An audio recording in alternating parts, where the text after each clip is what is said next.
Muy bienvenidos nuevamente a un nuevo capítulo de Conversaciones Desastrosas, donde la idea es aterrizar los temas, tratarlos con especialistas y en un lenguaje sencillo, pedagógico, para que toda la ciudadanía esté informada de aquellos aspectos fundamentales que se van a discutir, que se están discutiendo ya en este proceso constituyente. Hoy día tengo, pero el agrado enorme de contar con una de las voces regionales a nivel nacional en el tema del Tribunal Constitucional, que es aquel que vamos a abordar justamente hoy día, y que ha aceptado la invitación a estas conversaciones desastrosas, y que es la doctora en Derecho, profesora de la Universidad de Concepción y de la Universidad Andrés Bello, Tania Busch. Así que, Tania, te agradezco muchísimo el haber aceptado esta invitación. Hola Paulina, gracias a ti por la invitación, yo encantada y aquí en este año intenso de conversaciones constitucionales y políticas. Así que Bueno, una de feliz de las estar acá. cosas, una de las cosas además que nos ha dejado este proceso constituyente, y creo que es algo muy bueno, es la politización del diálogo, de la discusión de la ciudadanía, en el sentido que estamos pensando, ya lo llevábamos un tiempo, pero ahora con muchísima mayor fuerza, y evidentemente este año se reforzará aún más. Bueno, ¿qué Estado queremos? ¿Qué sociedad queremos? ¿Cómo nos queremos vincular? Y eso en definitiva está en las bases de la nueva constitución que queremos tener. Entonces, hoy día yo te invité porque quiero que conversemos un tema que tú conoces muchísimo, que eres experta y del cual es fundamental que la ciudadanía conozca. Hay veces en que está más en la polémica por distintos fallos que se han dictado o porque hay críticas a su funcionamiento, pero la ciudadanía muchas veces no sabe bien, no conoce bien lo que es el Tribunal Constitucional y que justamente, como su nombre lo indica, es fundamental en la Carta Constitucional, en la nueva Constitución. Entonces lo que quiero es que conversemos y tú me ayudes a explicarle también a la gente. Bueno, partamos por lo más básico de lo básico. ¿Qué es un tribunal constitucional, digamos, en el modelo teórico? ¿Qué es un tribunal constitucional? ¿Qué funciones cumple? Y luego podemos ver cuál es el que tenemos, qué cosas habría que modificar, qué se le critica, bueno, un poco eso. Partamos, por lo tanto, ¿qué es un tribunal constitucional? Un tribunal constitucional, Paulina, es una de las formas o modelos que puede adoptar la garantía jurisdiccional de la Constitución. ¿Ah? Porque hay varios modelos.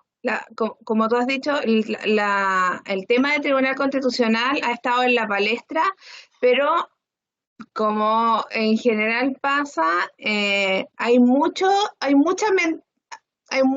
eslogan, hay mucha confusión, pero también hay mucha verdad en la crítica que se le hace. Entonces es importante hacer esta explicación. Uno tiene una constitución, ¿cierto? Cualquier país que se da una constitución, luego dice, bueno, ¿y ahora cómo la cumplimos? Después del cambio de paradigma del Estado legal de derecho al Estado constitucional de derecho, y eso se marca con los fines de la Segunda Guerra Mundial, en Europa sobre todo, se impone el paradigma del Estado constitucional de derecho, donde cambia incluso la concepción de democracia. ¿Y qué es lo que van a venir a decir? Democracia ya no va a ser solamente el que gane la mayoría, sino que también el respeto a ciertos límites a esa mayoría que van a estar en los catálogos de los derechos fundamentales de las constituciones de la posguerra. Y ahí se toma un modelo que había sido creado en Europa en el periodo de entreguerras por el jurista austriaco Hans Kelsen, que había dicho, para garantizar que se cumpla la Constitución, vamos a crear un órgano que va a tener la forma de tribunal, que va a estar integrado por expertos y que se van a dedicar a ver si las leyes u otros actos del poder público se ajustan o no a aquello que manda la Constitución. Otro modelo es el norteamericano, que se había creado bastante antes, ¿tá?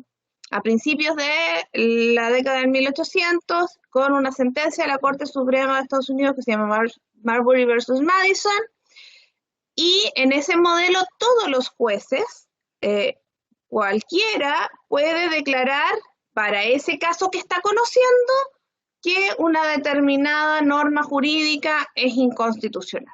Entonces, el Tribunal Constitucional es una de las formas, para ir resumiendo, es una de los modelos que puede adoptarse para que se garantice que luego de vigente una constitución, sea la anterior o sea una nueva, esta sea respetada por los poderes públicos.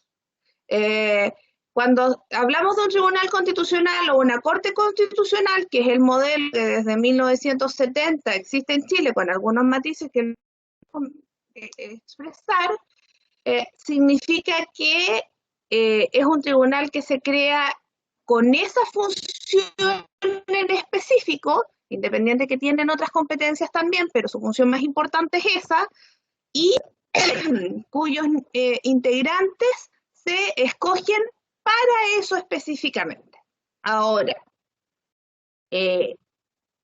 por supuesto, y como decía, esto, y aquí viene la parte de verdad, pero que esté en la discusión pública, pero que a veces se malentiende, todos los tribunales constitucionales y también el modelo norteamericano donde todos los jueces pueden declarar digamos una ley, pero podría ser otra norma jurídica también, ¿no? Una ley inconstitucional va a entrar en tensión con la voluntad democrática, porque su función es precisamente poner freno a la voluntad de las mayorías cuando éstas no respetan los límites que están establecidos en la Constitución. Ahora esto es una cuestión también graduada, y no siempre es igual de severo. No es lo mismo, para dar un ejemplo, no es lo mismo declarar inconstitucional una norma del Código Civil que es de mediados de 1800 a declarar inconstitucional una norma, por ejemplo, que está en pleno proceso legislativo y se está discutiendo.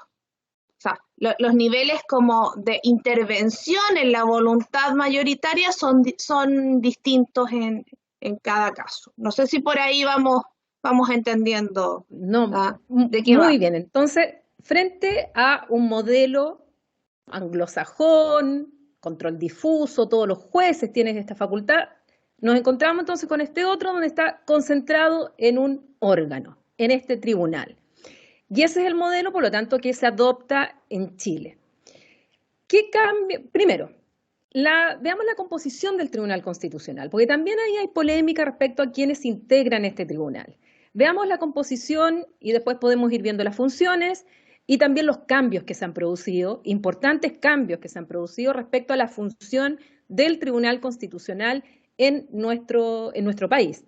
Entonces, ¿quiénes integran el Tribunal Constitucional? ¿Quién los elige? ¿Ha habido modificaciones al respecto?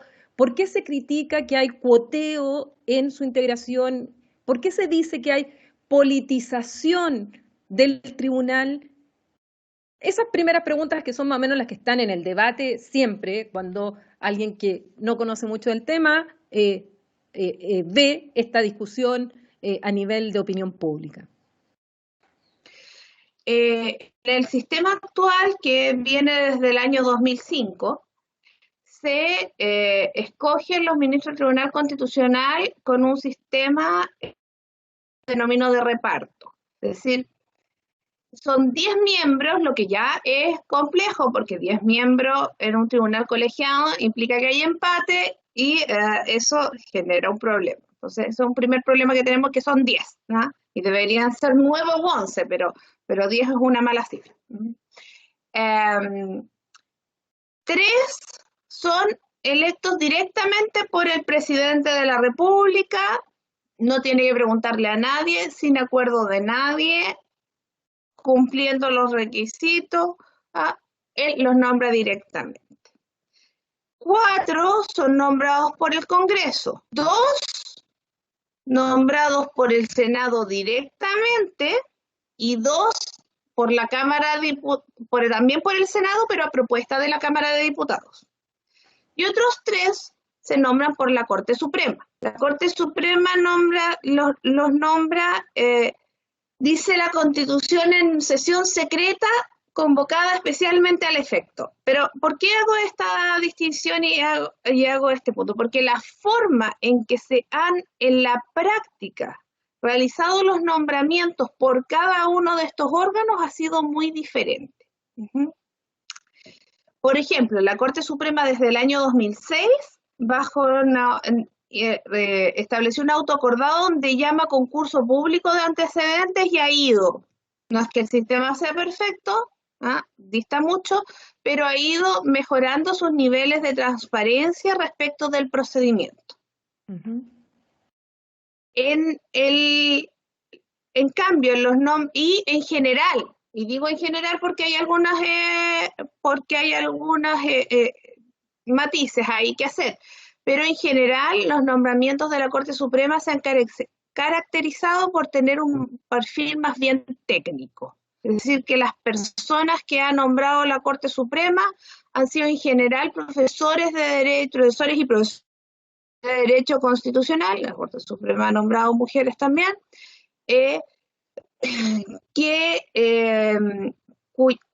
cuyo mérito principal ha sido el haberse destacado en la actividad universitaria. Hay que recordar aquí que cuáles son los requisitos para ser miembro del Tribunal Constitucional. Llevar 15 años de ejercicio profesional. Por eso yo siempre les pregunto a mis alumnos si yo podría ser ministra del Tribunal Constitucional, y la respuesta correcta es no, porque soy demasiado lolita todavía. Por supuesto, fuiste mi alumna, vamos transparentando las cosas, las generaciones que están aquí conversando. El segundo, que es un requisito muy formal y muy básico, que es no tener impedimento para ejercer el cargo de juez, pensando en los jueces del Poder Judicial. Y aquí está el relevante: haberse destacado en la actividad universitaria, profesional o pública. Y es decir, nuestra Constitución valora de la misma manera el ser un destacado profesor o profesora de Derecho Constitucional o de Derecho Público, como el tener sensibilidad o haberse destacado en la política o en el ejercicio en el foro. Es un requisito bien amplio. Entonces, la Corte Suprema principalmente ha mirado el ejercicio universitario, académico. No así los nombramientos que han hecho las ramas electas, que son el presidente de la República y el Congreso Nacional. El Congreso Nacional ha hecho audiencias públicas previas a sus nombramientos, pero son audiencias que las hace a veces no las hace. Yo he estado estudiando un poco eso y no tienen demasiada relevancia finalmente en las decisiones. Y el presidente de la República, los nombramientos que vienen desde el Ejecutivo no han tenido ningún avance en niveles de transparencia y rendición de cuentas sobre estos nombramientos. Ahora, la politicidad del control de constitucionalidad es insoslayable. O sea, el que quiera tener jueces constitucionales, y en esto estoy pensando en los dos modelos, que no tengan compromisos políticos, los va a tener que traer de Marte, porque básicamente en la interpretación constitucional, y las constituciones siempre están escritas en términos bien abiertos. Por ejemplo, dicen que es importante la igual dignidad y libertad de las personas, pero a lo mejor tú y yo, Paulina, vamos a tener una diferencia bien importante sobre si un hecho concreto atenta contra la dignidad de una persona o no, porque no dice mucho más la Constitución. Entonces, siempre los jueces constitucionales vienen como con su mochila de experiencias, ideologías, subjetividades en general, filosofía, religión, etcétera, teorías además, ya más sofisticadamente teorías constitucionales, que tienen una arista o subyacen algunas ideas políticas de esto. Así que la politicidad no se puede eliminar del control de constitucionalidad, porque además la norma que utilizan, que es la Constitución, es una norma jurídica política, es un pacto político. Por lo tanto, siempre se está reescribiendo cada vez que se ejerce jurisdicción constitucional es como que se estuviera reescribiendo o detallando la Constitución. Otra cosa es entonces cierta politicidad es inevitable. Bueno, es propio del ser humano además, y esto nos pasa a nosotros como académicos, pasa con todos los jueces, tanto a nivel nacional como internacional, o sea, personas asépticas, personas que no tengamos ninguna idea detrás de nosotros, ningún pensamiento, nada que se exprese, eso no existe. O sea, eso en general es parte de la vida misma, el tener ciertas tendencias hacia uno u otro lado, una concepción distinta frente a estos temas, así que tampoco es algo propio del Tribunal Constitucional. Yo lo digo porque también pasa, porque muchas veces critican la Corte Internacional de Justicia. No, que es una corte política y no sé qué. Bueno, pero es que también hay que ver qué concepción del derecho internacional tienen cada uno de ellos, porque cada uno tiene, como tú dices, su carga valórica, sus interpretaciones. Entonces, esto es parte de, eso es insolayable. Pero tú quieres abordar otro aspecto que me interesa mucho cuando se le hace la crítica sobre todos estos nombramientos y después ya en el ejercicio de la función jurisdiccional, que ya no es estas ideas o carga valórica propia que tiene cada uno, que es lógica. Claro. Es otro tema donde puede haber problemas. El problema es que no es un problema específico de Chile, pero en Chile se ha visto muy agravado, es que se da el cuoteo. Entonces, los sistemas, sobre todo en el Congreso, esto se ve más. En el Congreso hay una norma de supramayoritaria, es decir, no solamente tienes que alcanzar la mayoría, sino tienes que alcanzar más que la mayoría. En la teoría, los constitucionalistas dicen que eso significa que se va a escoger mejores personas porque hay que ponerse de acuerdo en gente que ostente mayores méritos. Pero ahí es donde yo hago una crítica a mi disciplina, que hay que ir a mirar cómo funcionan las instituciones. Y donde existen estas mayorías, en general en los congresos, lo que pasa no es que se busquen las mejores personas, sino que los acuerdos son otros, ¿sabéis qué más? Uno para ti y otro para mí. Una lógica que en Chile sea de tendencia al empate, que en Chile se ha denominado la binominalización de las magistraturas, porque el sistema binominal, que ya no lo tenemos desde 2015, pero que fue tan importante, fue como una especie de cultura política que permeó todas las prácticas y que todavía sigue. Entonces, finalmente, eso empezó a generar que cada vez en vez de buscar las mejores personas, simplemente se repartían los cupos. Al mismo tiempo, al no haber inhabilidades anteriores o posteriores, por ejemplo, también pasaba, sobre todo en los nombramientos del Ejecutivo, que la gente pasaba directamente de la moneda al Tribunal Constitucional. Y eso es un problema porque pasas de ser, o sea, la lealtad que tienes con la persona que te nombró, pasas a ser controlador de esa persona. Entonces no se puede generar lo que se llama, lo que ha llamado, esto es una frase muy famosa de Fauré, que dice que los jueces constitucionales tienen un deber de ingratitud con los órganos o personas que los nombran. Pero yo creo que esto de hacer ideales normativos sirve poco, y lo que sirve es generar instituciones y diseños o hacer ingeniería constitucional para que no quedemos a merced de si la persona es buena o mala, quiere ser moralmente intachable o no, sino que logremos diseñar esquemas que no van a eliminar a lo mejor las prácticas no tan deseables, pero sí las pueden bajar, ¿no? Y ahí hay harto que decir también, pero ya es más de detalle. Ya sabiendo lo que es un tribunal constitucional, cuáles son los modelos, cómo se eligen en Chile, quisiera saber cuáles son las funciones que ha tenido y que tiene el Tribunal Constitucional en Chile. Porque tú nos explicabas que una de las atribuciones propias de todo tribunal constitucional es que las normas que se dicten, o en general los actos públicos que se realicen, bueno, vayan en consonancia con la Constitución. Pero también puede cumplir otras funciones el Tribunal Constitucional, o en momentos distintos.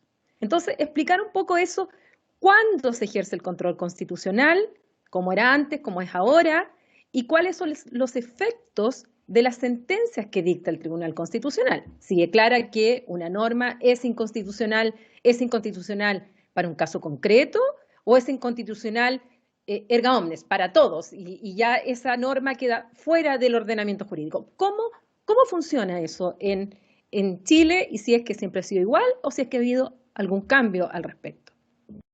La institución del Tribunal Constitucional se incorpora en Chile el año 70 en el gobierno de Frei Montalva, pero la lógica era principalmente resolver conflictos entre el legislativo y el ejecutivo. Entonces, tenía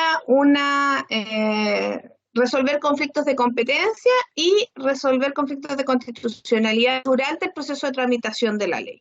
En ese tiempo, el control de constitucionalidad de la ley, una vez que a posteriori o represivo, una vez que esta ya entró en vigencia, estaba en manos de la Corte Suprema.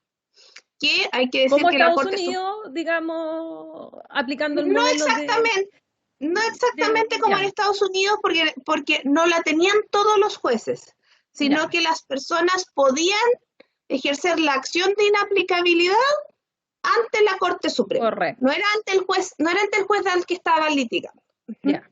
Pero la tenía la Corte Suprema. Hay que decir que la Corte Suprema tuvo esa posibilidad hasta el año 2005 y prácticamente no la utilizó. O sea, en ese sentido, el control de constitucionalidad de la ley a manos de la Corte Suprema fue derechamente un fracaso. Hay que pensar, sobre todo si uno lo mira en términos de protección de los derechos fundamentales. Piensa, por ejemplo, en la Ley de Protección Permanente de la Democracia, o ley maldita, ¿cierto? Que era una ley que evidentemente vulneraba los derechos fundamentales y nunca fue declarada inaplicable. Hay muchas explicaciones para eso, pero esa es la realidad. Yo hablo de que nosotros hemos tenido 3 tribunales constitucionales, porque me parece que eso clarifica la discusión. Luego, bueno, este primer tribunal constitucional claramente no logró resolver los problemas entre el legislativo y el ejecutivo, y la dictadura prontamente lo disuelve porque se arroga, ¿cierto?, el poder constituyente y dice, bueno, si la Junta Militar tiene poder constituyente, que tenemos que tener un tribunal constitucional funcionando, y se elimina. Luego vuelve con la Constitución de 1980 y funciona con esa lógica o con esa integración que tenía una integración marcadamente antidemocrática, donde los militares, a través del Consejo de Seguridad Nacional, por ejemplo, nombraban muchos de sus integrantes, y ahí sigue teniendo el control de constitucionalidad, estoy hablando de la atribución más importante, dentro del proceso de formación de la ley, ¿ya? Que finalmente va a funcionar con esa lógica ya retornando a la democracia, pero va a funcionar, va a estar diseñado así desde el 80 hasta el 2005. La idea de ese tribunal era ser una especie como de perro guardián del proyecto constitucional de la dictadura, pero curiosamente no, no funcionó así. Fue un tribunal que ejerció sus poderes de forma muy diferente a los poderes electos, y eso lo podemos explicar porque al tener sistema binominal, tener quórum supramayoritarios, tener senadores vitalicios y designados, etcétera, ya eran tantas las trabas a la voluntad mayoritaria que en realidad cuando llegaban las cosas al momento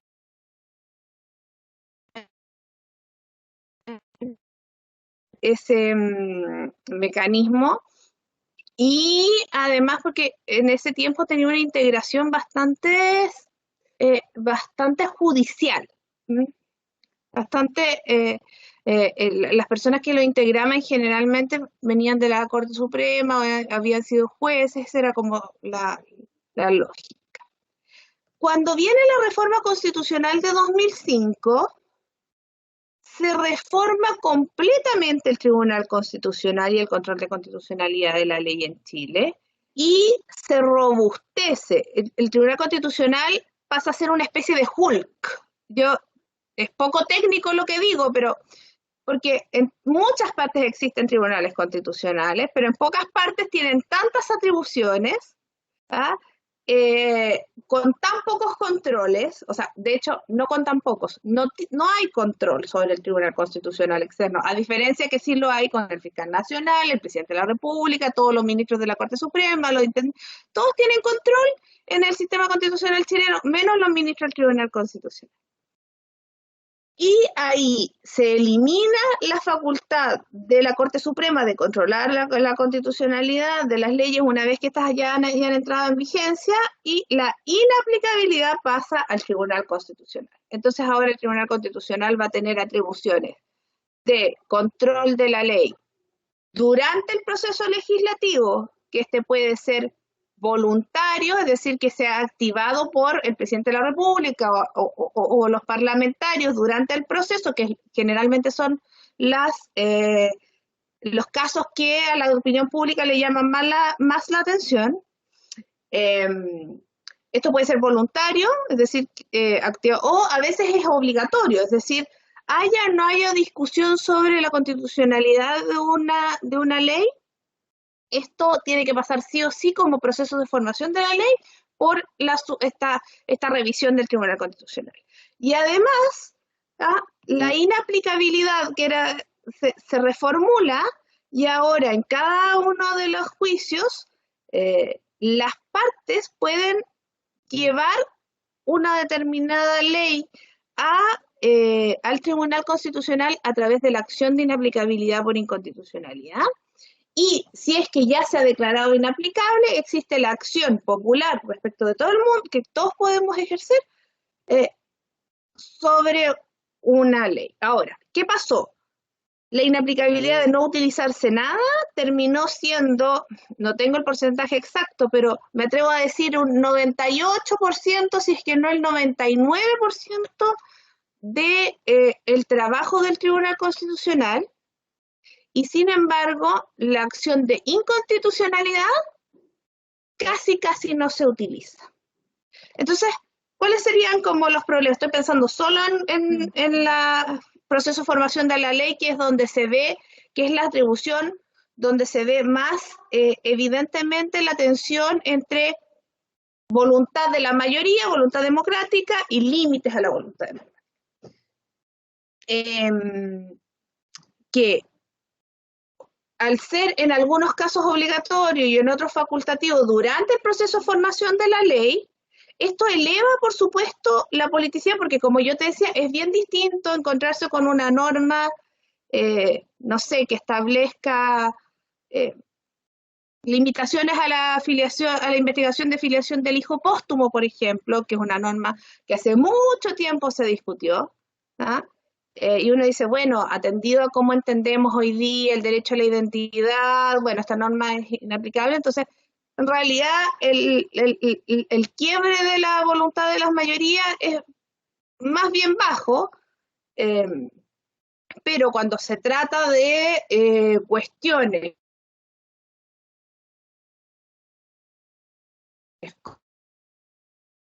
en la sociedad está deliberando sobre esto, tiene una opinión, sus representantes están expresando la voluntad de sus electores, y dentro del proceso de formación de la ley viene el Tribunal Constitucional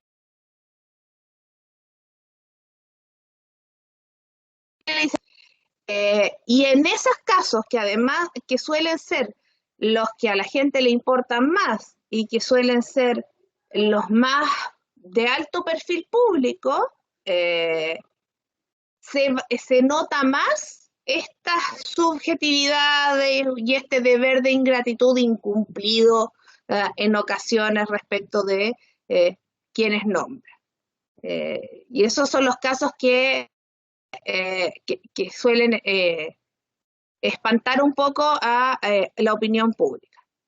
Es por esta razón que a veces se dice o se sostiene por algunos constitucionalistas también que el Tribunal Constitucional finalmente es una tercera instancia, o se están refiriendo a otra cosa.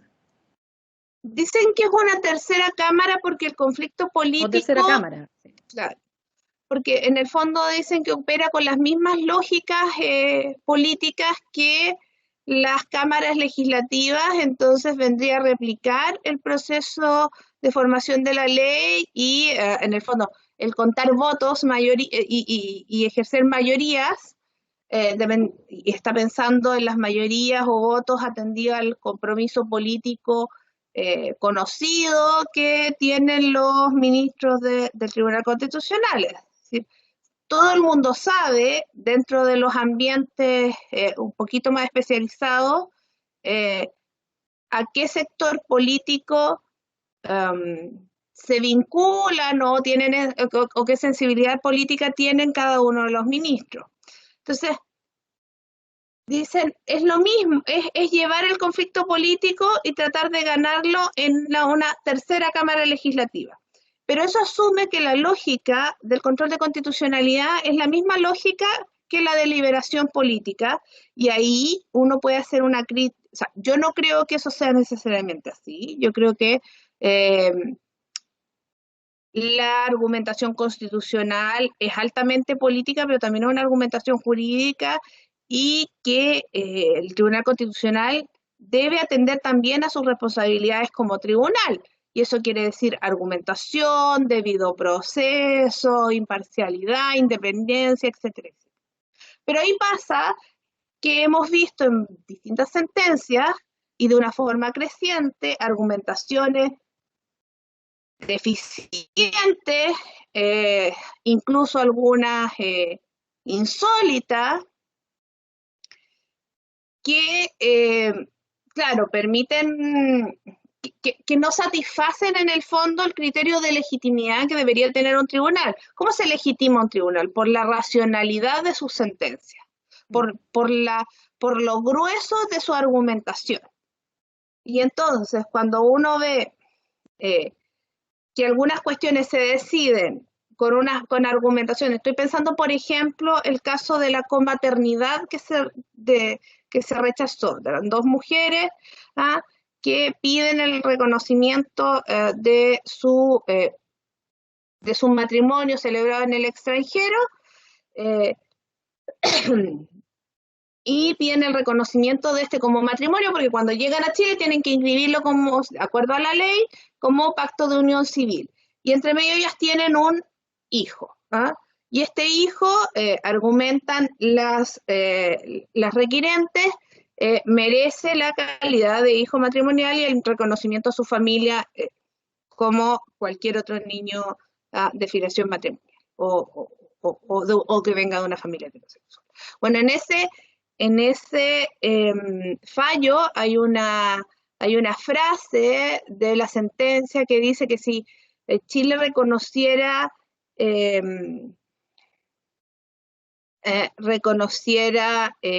este tipo de los matrimonios de otras partes, de cualquier manera, no me acuerdo exactamente aquí, pero sería lo mismo que legitimar los matrimonios colectivos de la secta MUM o matrimonios con menores de edad. Entonces son cuestiones que uno dice, sea, que cuesta mucho tenerle respeto a ese tipo de argumentaciones. Ahora, yo quiero decir que en general ese tipo de argumentaciones, que son las que impactan con justa razón a la opinión pública y escandalizan a académicos y académicas que buscan, ¿cierto?, y esperan racionalidad del intérprete final de la Constitución, siempre van acompañados de algunos votos minoritarios de otros ministros y ministras que en general tienen otras posiciones que no han logrado, ya sea porque han sido minoría dentro del tribunal o ya sea porque siendo la mitad, esto termina resolviéndose por el voto dirimente del presidente o presidenta del tribunal, porque tenemos este diseño absurdo de tener un número impar en un tribunal colegiado que solamente viene a erosionar la legitimidad de las discusiones. Entonces, no sé si ya me perdí de la pregunta. Sí, Me entretengo mucho. A ese punto iba a ir, justamente con esto de que sea una composición par. Bueno, cómo se dirime finalmente si es que hay empate, y aquí viene la importancia de quién es él o la presidenta del Tribunal Constitucional. ¿Y cómo se elige quién es él o la presidenta del Tribunal Constitucional? Lo eligen los ministros entre ellos, Ya, por votación. ya. Y los efectos, cuando se ejerce, las pocas veces que se ha ejercido cuando la ley ya está dictada y son las partes en un juicio cuando piden su inaplicabilidad por inconstitucionalidad, o cuando se ejerce esta función durante la tramitación de la ley. ¿Qué efectos produce uno y otro la sentencia del Tribunal Constitucional? Cuando se produce durante la tramitación de la ley, bueno, esa disposición, porque no son las leyes completas, sino que son la disposición en específico, esa no puede entrar en vigencia.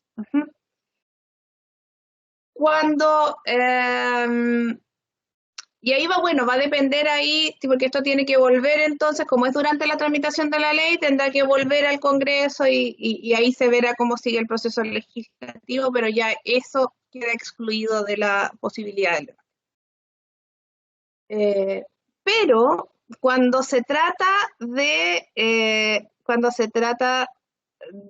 el ejercicio de la acción de inaplicabilidad y la sentencia es en un juicio específico, el efecto sería respecto de las partes. Y uno piensa lógicamente, bueno, si aquí las partes o puede ser el juez de la causa llevó esto al Tribunal Constitucional y el Tribunal Constitucional, bueno, si le dice no, todo bien con la ley, en realidad no genera efectos inconstitucionales, se refuerza la presunción de constitucionalidad que tiene toda ley.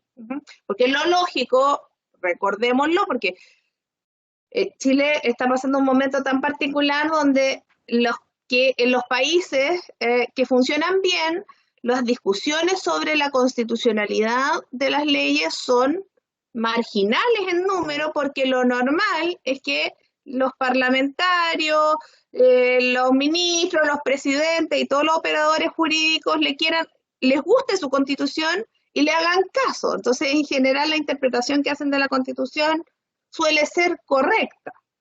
Lo que pasa es que en Chile vivimos como peleando contra la Constitución, y tenemos mayor número de discusiones sobre la constitucionalidad que de lo que es normal. Eso es un dato interesante porque eso ya refleja que hay una tensión palpable entre la realidad y lo que establece el marco constitucional. Y eso es justamente lo que uno podría decir, bueno, algo está pasando aquí, si están constantemente en tensión, a lo mejor es el marco constitucional el que hay que ajustar a la realidad y no al revés, no tratar de ajustar a la realidad a lo que dice la ley, o sea, a lo que dice la Constitución. Porque es muchísimo más difícil, no solamente más difícil, sino que además, creo yo, inconveniente de tratar de a través de un marco constitucional ajustar la realidad, porque eso en definitiva va en algún momento explotar por alguna razón. O sea, yo creo yo creo que ya explotó. No, Yo, yo también. yo Por creo eso que ya estamos hablando del explotó. proceso constituyente y y de la nueva constitución que queremos y dentro de eso el nuevo Tribunal Constitucional, qué características mantener o cambiar. Bueno, entonces una de las, claro, porque, bueno, yo siempre hago énfasis en esto, si una constitución constituye, nos une, una constitución que divide es una constitución que no está funcionando porque eh, no y es independiente, porque la gente se olvida que las instituciones jurídicas también cumplen una función.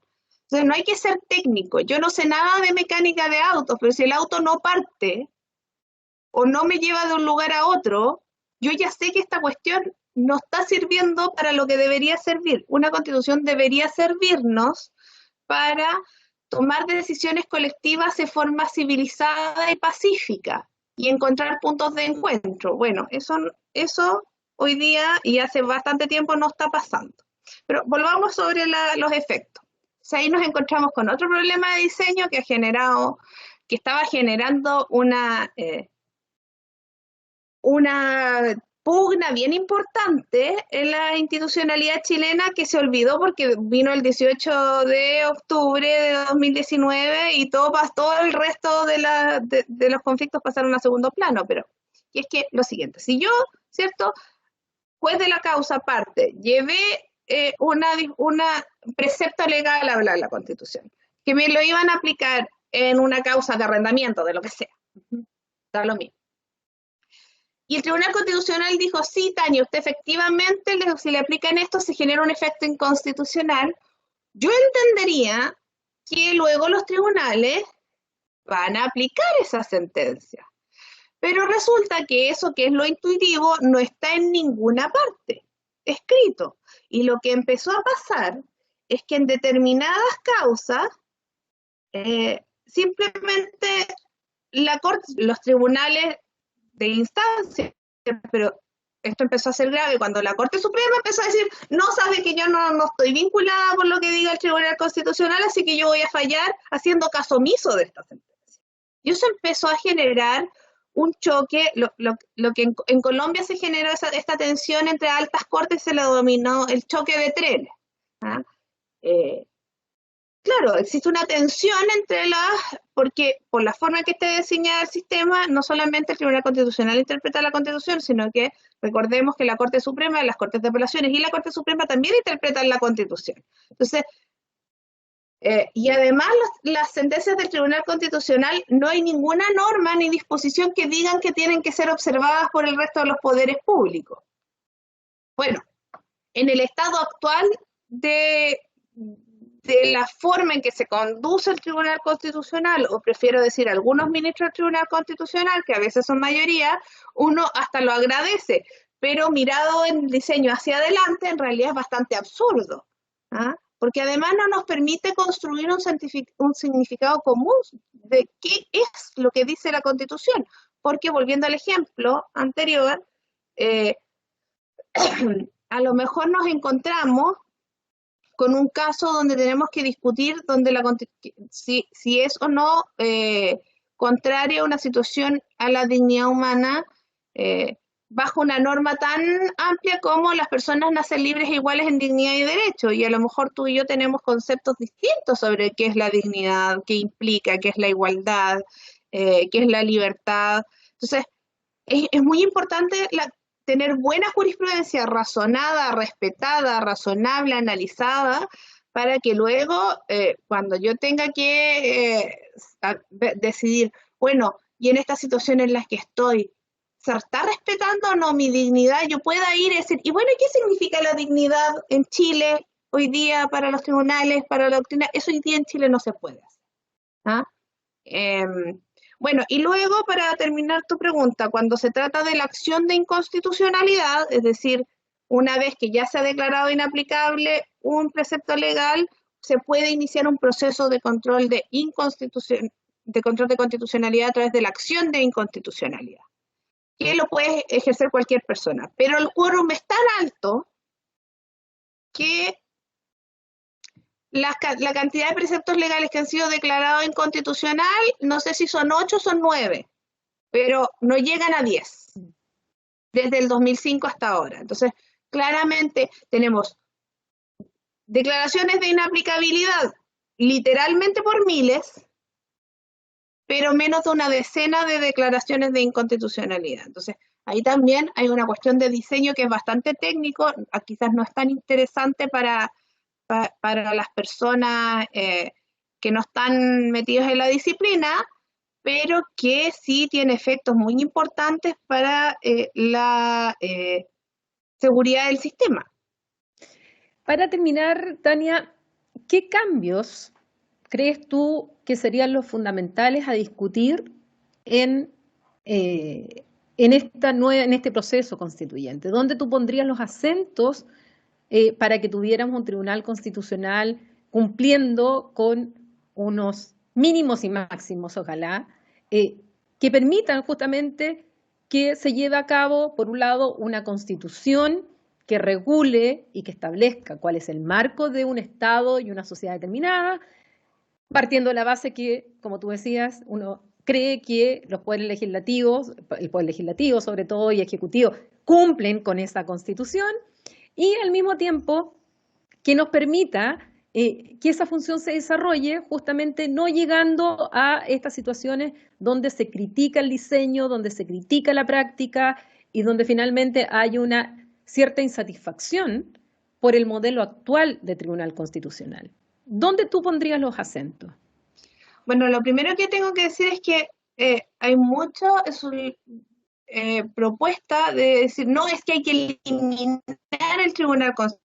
Y yo frente a eso digo, ok, yo creo que hay que eliminar y hay que reformularlo, pero creo que si la opción es retornar la competencia a la Corte Suprema, no vamos a eliminar ni la politicidad, ni el carácter de contramayoritario, porque es parte de la función. Y otro día lo podemos conversar, pero los sistemas de nombramiento de la Corte Suprema también tienen también hay paño que cortar por ahí. Por lo tanto, no creo porque como conversábamos, la neutralidad en derecho es una ilusión. Entonces, yo a los alumnos les digo, si alguien le dice que el derecho es neutral, una de dos: o esa persona no tiene idea de lo que está hablando, o esa persona le quiere pasar gato por liebre, como sea, corra, arranque. Entonces, yo creo que hay buenas razones para mantener la figura de una corte. Prefiero hablar de corte constitucional para hacer una distinción, ¿cierto?, de que no sería lo mismo. Creo que primero habría que modificar el sistema de nombramientos, pero en el sentido de aperturarlo hacia la ciudadanía, hacer obligatorias audiencias públicas, pero no las audiencias públicas que se fijan y se anuncian con 3 días de anticipación y no va nadie, sino que como se ha hecho, y hay modelos muy interesantes, por ejemplo, en Argentina o en Colombia, donde las audiencias públicas realmente son con una etapa incluso de tacha de candidatos, la sociedad civil puede presentar antecedentes y luego presentar preguntas que se le hagan a esos candidatos, es decir, no solamente esta como mascarada de audiencias que a las que estamos acostumbrados en Chile, donde finalmente no sirven de mucho, pues está todo cortado de antes. Aunque igual hacerlas es mejor que no hacerlas, y hay un avance en este sentido, pero creo que es un avance desregulado y creo que se puede mejorar mucho mejor. Entonces, yo haría audiencias públicas y periodo de impugnación y participación de la sociedad civil con procesos largos de revisión de antecedentes para que no nos encontremos una vez que la persona que está nombrada, oye, pero es que esta persona era censor en la dictadura, que, o sea, esto es un caso real, no lo estoy inventando. ¿Ah? Y uno dice, ¿pero cómo? Bueno, yo creo que aperturando eso se subsana en gran medida. Y ahí podemos decir, bueno, esta persona efectivamente creemos que cumple con los requerimientos, no solamente profesionales y técnicos, sino que también de compromiso democrático que uno debería poder exigirle, atendida la politicidad insoslayable de la función que va a cumplir. Luego, hay que bajarle a las atribuciones. Y dentro de las de lo que es más importante que bajarle a las otras atribuciones es eliminar el control preventivo de constitucionalidad, porque está esto de que se pueda llevar en medio del proceso de discusión de la ley la cuestión al Tribunal Constitucional y se ve que genera una tensión demasiado fuerte con la voluntad de la mayoría.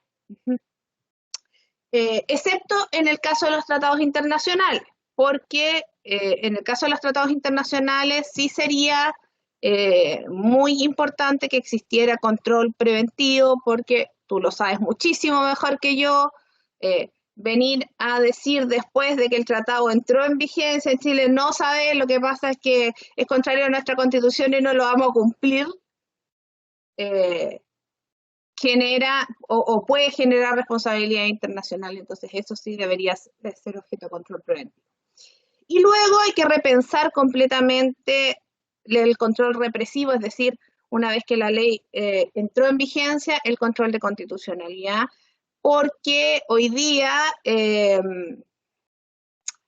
por una parte, el Tribunal Constitucional está colapsado por estas inaplicabilidades que muchas veces no son tan relevantes en términos del significado de la Constitución, son muy relevantes para efectos ciertos de las partes, que además no tienen una aplicabilidad de esas sentencias del todo claras, y además el control represivo quizá de inconstitucionalidad con efecto erga omnes o para todos que expulsa la norma del ordenamiento jurídico, quizás habría que pensarlo para que fuera más expedito, con algunos requisitos, porque ya no vamos a tener el preventivo que es el que generalmente se usa, entonces habría que facilitar el represivo. Eso en esa materia. Y luego, y esto es muy importante, la forma en que están diseñadas las instituciones impacta en el rol en cómo se conciben a sí mismos los integrantes de esas instituciones. Y yo creo que en la ausencia de control, la ausencia absoluta de controles sobre los ministros del Tribunal Constitucional ha hecho que estos básicamente sientan que pueden hacer lo que quieren porque de hecho pueden. Y eso ha erosionado muchísimo su legitimidad pública. Yo creo que hay que hacerlo o sujetos de acusación constitucional o de algún mecanismo de control interórganos como están todos los otros integrantes porque esto uno lo dice a veces y es como, pero van a perder independencia. Y yo digo, pero ¿por qué eso no es un problema respecto de los consejeros del Banco Central? ¿Por qué eso no es un problema respecto al fiscal nacional? ¿Por qué eso no es un problema respecto de la Corte Suprema? Y sí va a ser un problema respecto de los ministros del Tribunal Constitucional. Alguna forma de control tiene que haber. Esos son como los puntos gruesos que yo diría. Podría estar diciendo muchísimo más sobre esto, pero creo que ya la gente debe estar un poco, ya el que llegó hasta aquí escuchando se merece un reconocimiento, ¿no? No te preocupes porque este video va a servir muchísimo para estudiantes de Derecho Constitucional, sobre todo, que van a poder escuchar, pero de manera súper clara, pedagógica, y con una visión amplia y con conocimiento, evidentemente, de lo que es el Tribunal Constitucional, estos nudos constitucionales que existen aquí, estas tensiones, porque para poder entender esto no es solo derecho, hay mucho también de otras disciplinas que están dentro de lo que se hay que analizar, mucho de sociología, de comportamiento de las personas, no es solo jurídico y hay mucho de política. Entonces, esa visión la has dado súper clara. Yo te agradezco, Tania, y por la transparencia de aquellos que llegaron a este momento de esta nueva conversación a través de este canal. Decirte que me siento súper orgullosa porque tú eres exalumna mía, de mis primeras exalumnas, no, ni siquiera las primeras de generaciones ya avanzadas cuando yo estaba en la universidad, ayudante, y ver todo lo que has crecido y verte a este nivel, Tania, te lo he dicho en otras veces, pero ahora te lo digo públicamente, así como otros hijos académicos que tengo dando vuelta por ahí, algunos más rebeldes Algunos que más otros, rebeldes que otros. algunos más rebeldes que otros. Eh, es un tremendo orgullo verte tanto a ti como a tu estimado cónyuge, Manuel Campos, también doctor en Derecho, también exalumno, verlos cómo han desarrollado su carrera, y para mí es un orgullo tremendo, lo dije al inicio de esta conversación, que tú eres una voz desde la región a nivel nacional en materia tan importante como es la jurisdicción constitucional, que ha sido parte de tu doctorado, y es un orgullo verte ahí en esa dimensión. Así es que te agradezco mucho de nuevo y tenía que decírtelo ahora públicamente. Muchas gracias por tus palabras, Paulina, y por no guardarme rencor por haber abandonado la disciplina y haber tomado otro rumbo. Yo aprendí muchísimo y lo digo siempre también, en la forma de hacer universidad y en la forma de tratar y la vocación por formar ayudantes, porque los ayudantes a uno lo ayudan, pero también a uno a formarlos le genera trabajo y requiere cariño, requiere preocupación, y tú siempre lo tuviste conmigo y también con otros. Y yo encantada de que me hayas eh, invitado a hablar de esto eh, que me ha ocupado gran parte de la vida, que terrible, pero ya no quiero ni pensar cuando empecé con esta temática, es una parte ya importante de mi vida.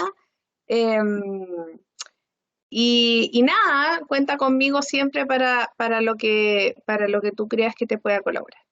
Muchas gracias, Tania. Y a quienes nos están escuchando, acuérdense que esto está todo en el canal de YouTube, donde pueden seguir nuestras distintas conversaciones, y ya volveremos con otros temas, con otros especialistas, para seguir aclarándole a la gente de qué se tratan todos estos temas que a veces suelen ser tan complicados, pero que cuando se explican de la manera como Tania lo hizo hoy día, y en las otras conversaciones lo han hecho otros colegas y especialistas, bueno, se hace un poquito más fácil entender, bueno, qué es lo que se está discutiendo y qué es lo que se va a discutir una vez que ya estén elegidos los 155 miembros de la Convención Constitucional.